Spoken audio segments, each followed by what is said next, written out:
Welcome back to my YouTube channel for part 2 of the second Chance Vert. This video focuses on the resto of my former 1986 Mustang GT convertible. Part 1 of this video series is linked in the comment section below.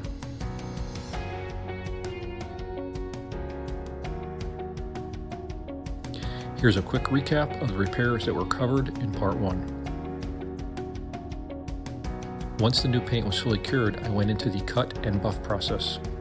But before a full wet sanding, there were a few runs in a clear coat that I needed to address, including a large one down the driver's side door. I used a razor blade to carefully shave down the run in the clear coat. After that, I went on to wet sanding the entire car with 1000, 1500, and finally 2000 grit sandpaper. This process took care of removing all of the minor blemishes in the clear coat.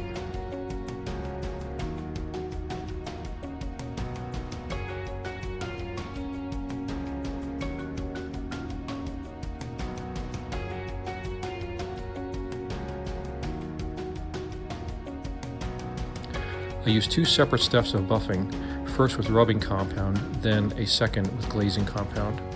Both steps use Mother's professional line of products. When it comes to buffing, I'm a bit old school as I use wool pads on a variable speed buffer. Most paint detailing videos I've watched use dual action orbital buffers with foam pads. We are now around November 2010, the buffing process was largely complete. At this point, I started reassembly of the car. Here are a handful of pictures of the car out of the garage.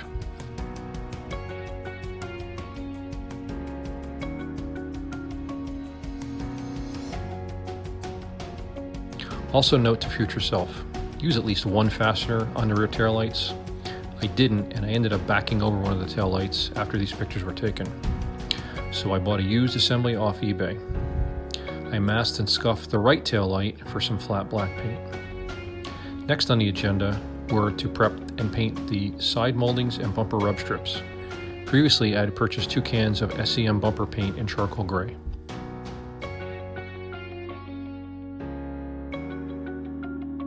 For the driver's side door, I purchased a newly available reproduction side molding because the original was too wavy from prior removal.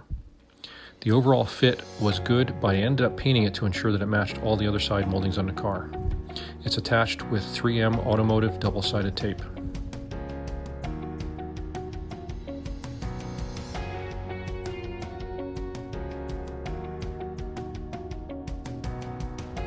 March 2011. Now it was on to the interior, so I dropped the top, removed all the seats, inner quarter panels, and removed the black carpet.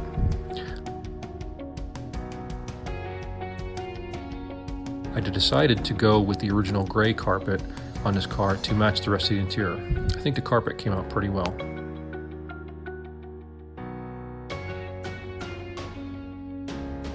Next up was the driver's side door panel.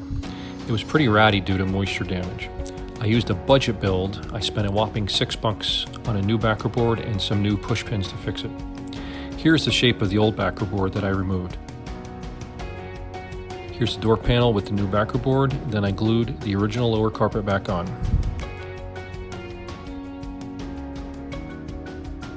Since I didn't have the map pockets, I filled the holes with some gray carpet scraps. Then I masked off and sprayed the lower carpet with some light gray interior fabric dye. Here's the final results. No flash on the camera, so it looks a bit dark. The final step was to reattach the sound deadening material to the back side of the door panel with some spray adhesive.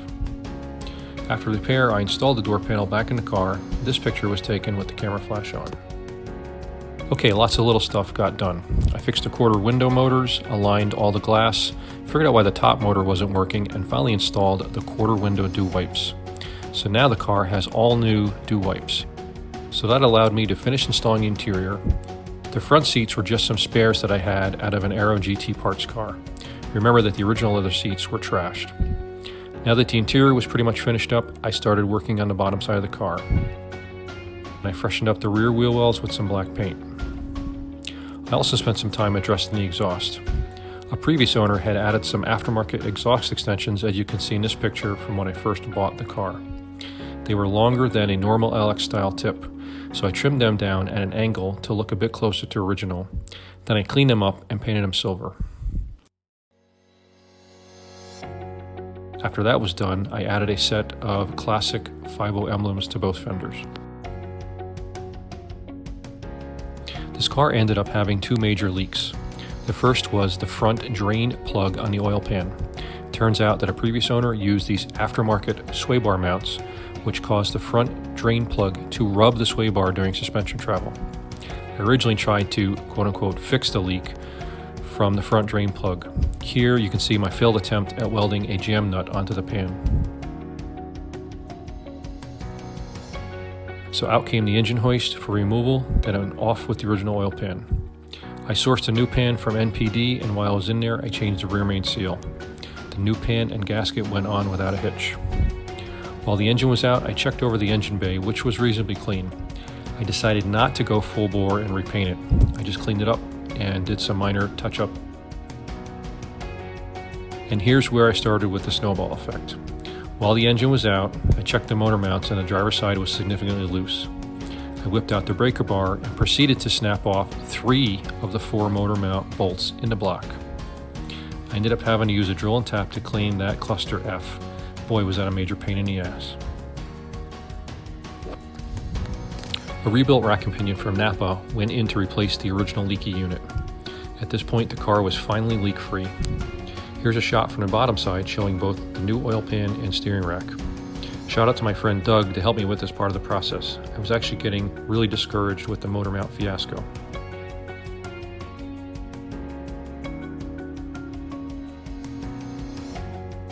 Here's a picture of the engine bay from back when I first bought this GT. And here are a few after pictures once everything was back together. In my opinion, the 86 and up EFI 5.0 engine bay looks great in stock form. The only thing missing from the engine bay was the quill cover, which I ended up ordering from Fox Mustang Restoration. So once that's on, the engine bay cleanup was basically done. Decals are the final frontier. I still had to take care of installing both the rear trunk lid decal as well as the mother of all decals, the hood blackout decal. Overall, the installation wasn't that bad. Just take your time and use lots of soapy water. The interior was pretty much wrapped up after installation of a vintage 80s tape deck and painting the dash pad.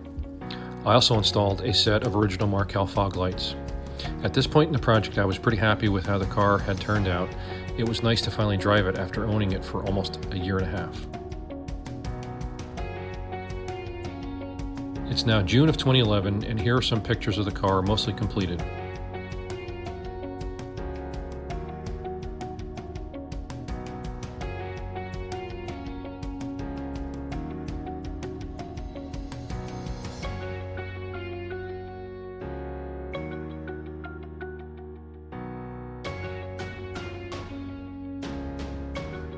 And one final shot of the interior.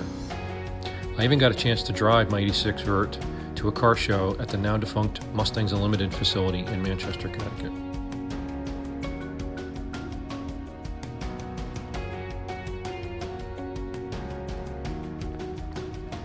After driving the car for about 2 years, there was one thing that absolutely killed the enjoyment.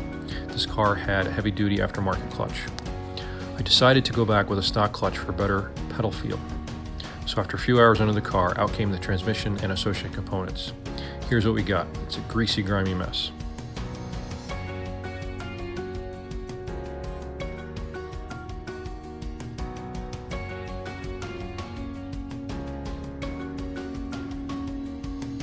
While waiting for the machine shop to resurface the firewheel, my pressure washer made quick work of the parts.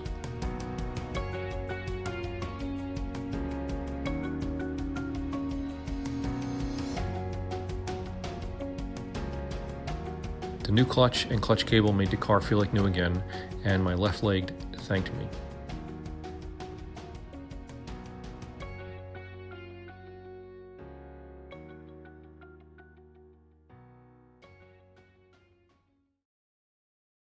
(2015) With the car in winter storage, I pulled the passenger side door panel for another backer board replacement. Here are the pictures. It turned out just as good as the driver's side that I also redid earlier in this project. I also planned on recovering the original seats. I ordered a new set of TMI seat covers that were purchased from Fox Mustang Restoration. As a quick reminder, here are the original seats from back when I bought the car many moons ago. and I've been using a set of later Aero seats up until this point. I did the entire set of seat recovery in my basement.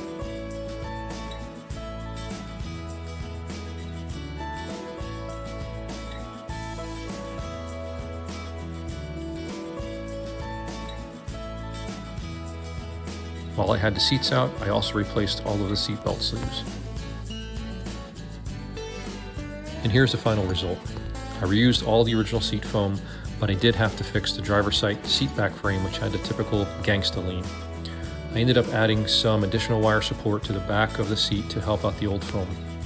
Note that this kit is actually vinyl instead of leather. Cost was a factor, but so was durability.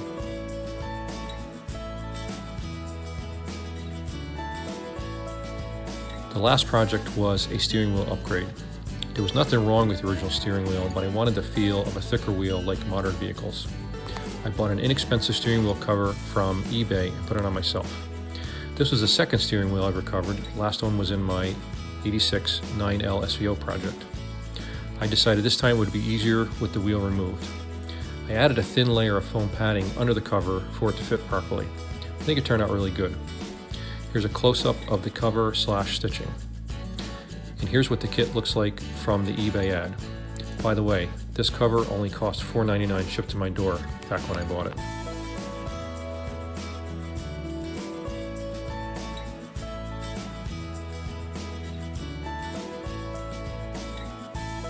The first year I got this Vert back on the road, I went to my friend Ed's legendary car show and barbecue out on Long Island, New York. I didn't want to make the drive around New York City, which was over 300 miles round trip, so I decided to take the cross-sound ferry from New London, Connecticut to Orient Point, New York.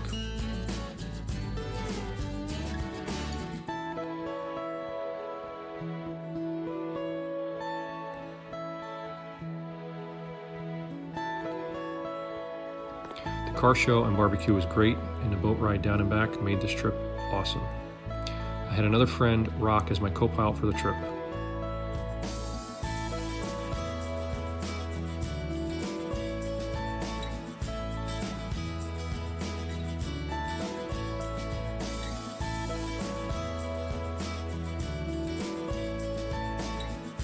Over the years of ownership, I took this 86 GT Vert to many events and car shows, including Mark's Auto Show in Granby, Connecticut, various events at Mustangs Limited, as well as Musapalooza and Lebanon Valley Dragway in New York. This car always ran well and never skipped a beat. Ultimately, I sold this GT convertible in the fall of 27 for another non-Mustang project. After 8 years of ownership, I had a lot of great times both working on this project car and enjoying miles of top-down driving in the summers around southern New England. That's a wrap for the second and final part of this video series. Thanks for watching, and don't forget to comment, like, share, and subscribe for future videos.